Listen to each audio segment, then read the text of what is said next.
Hi, welcome to the Real News Network. I'm Paul Jay, coming to you from Washington. And now joining us from İsmet, Turkey, is Şener Aktürk. He's a political scientist and a fellow at the Davis Center for Russian and Eurasian Studies, lectures at the Department of Government, both at Harvard University. And coming from Berkeley, California, is Mujib Khan. He's affiliated with the doctoral program in political science at the University of California, Berkeley. He wrote a chapter in the book, The New Crusades, Constructing the Muslim Enemy. So Mujib, let's start with you. The events in Fort Hood opened up quite a debate and a volley of rhetoric about whether this was terrorism, what was the reason for the events in Fort Hood, but certainly it was an instance of a tremendous amount of rhetoric about Muslims, their role in America. Let me read something back to you that you wrote together with Şener. Talking about the anti-Muslim rhetoric in the United States, you say, they've been greatly helped by anti-Muslim American neoconservatives, allied with people such as Mark Steyn, Daniel Pipes, Norman Podhoretz, and Charles Krauthammer. During the Obama presidential campaign, the use of Muslim identity as a slur and a form of innuendo was as vicious as any anti-Semitic whispering campaigns found in troubled parts of Eastern Europe. You go on to say, in this anti-Muslim slurs are popularized with followers of Armageddon theology in many Southern evangelical churches, including the likes of Sarah Palin, who viewed Muslims as the Antichrist. So Mujib, talk about the events of Fort Hood. To what extent was this anti-Muslim rhetoric? To what extent was this a legitimate reaction to this attack? Well, it's understandable that people would be very upset by what Major Hassan did at Fort Hood. But what he did was, it's far from being the only incident that unleashed a sort of barrage of invective and anti-Muslim rhetoric in a very broad and general way, which we don't see when someone like Tim McVeigh carries out some kind of attack like this, or we've had many instances of mass shootings in the United States. By that you mean no one was calling McVeigh a Christian terrorist, or if someone shoots an abortion doctor, they're not called Christian terrorists.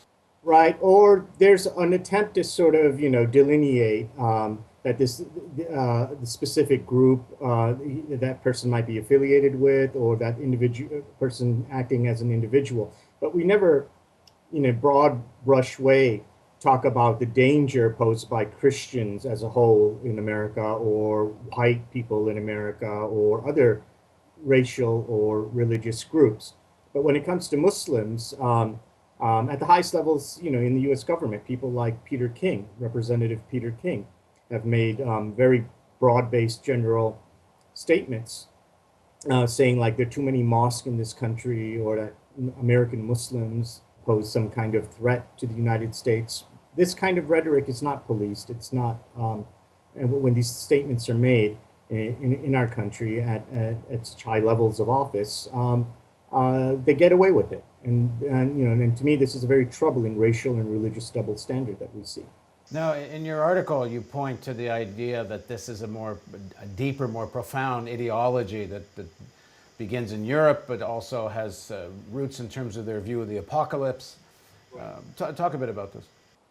Yeah, this goes back well before 9/11, in fact. I remember growing up in the United States, as someone in junior high, and watching Pat Robertson interviewing Major Saad Haddad, who was head of this notorious militia in southern Lebanon, and was also involved in the massacres at Sabra and Shatila of Palestinians.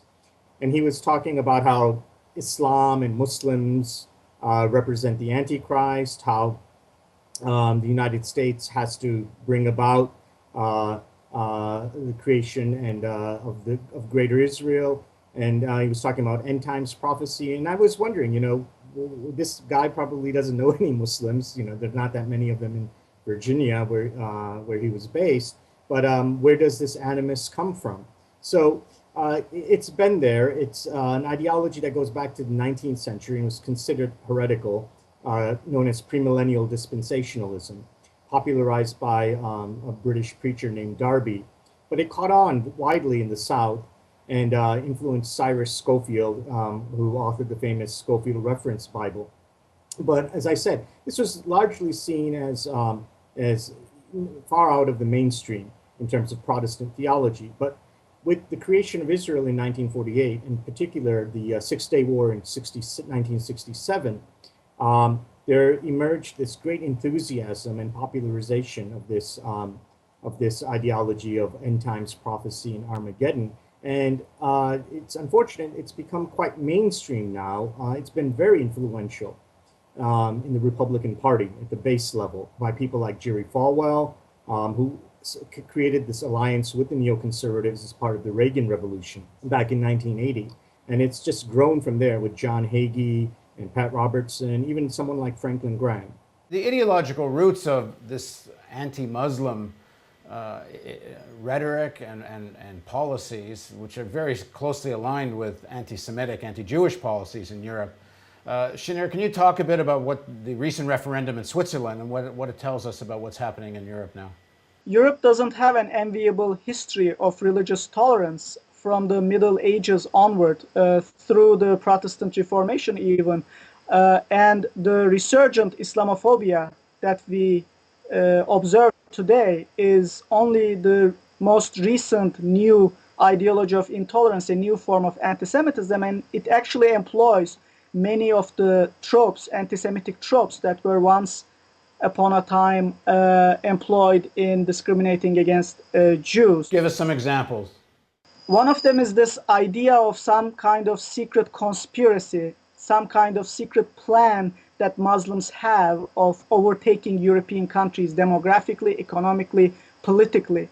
This is reminiscent of the most horrible Tsarist Russian and Nazi anti-Semitic propaganda about elders of Zion and global plans of Zionist control, and so on and so forth.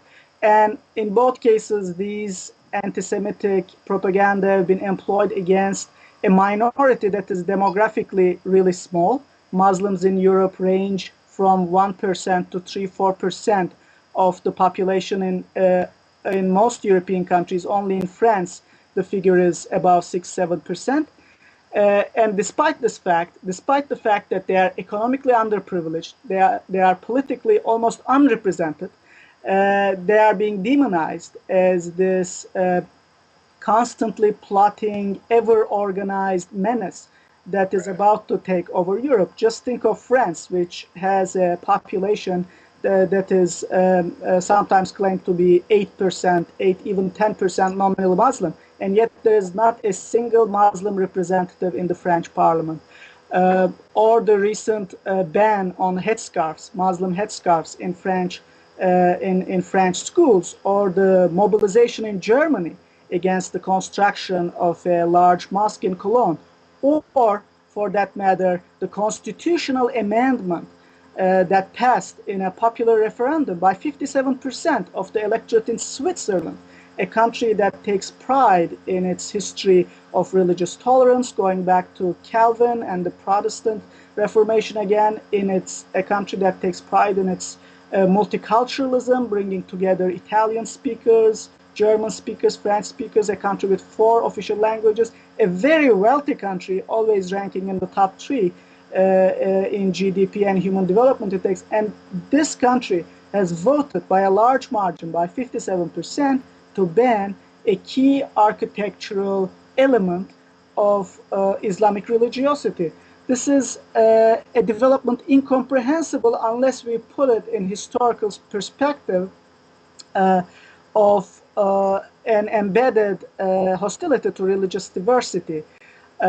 Europe, even today, after the mass migrations of the post-war years, is still one of the most religiously homogeneous regions of the world, compared to the Middle East, compared to much of Asia, definitely compared to much of Africa. Europe is still, by and large, nominally Christian. It's very difficult to find very large non-Christian denomination, whether these are Muslims, Jews, Hindus, or Buddhists.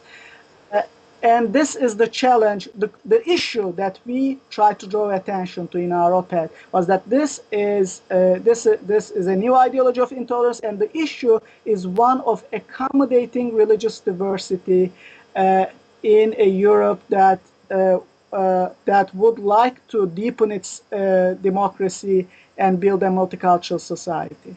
Please join us for the next segment of this interview on the Real News Network.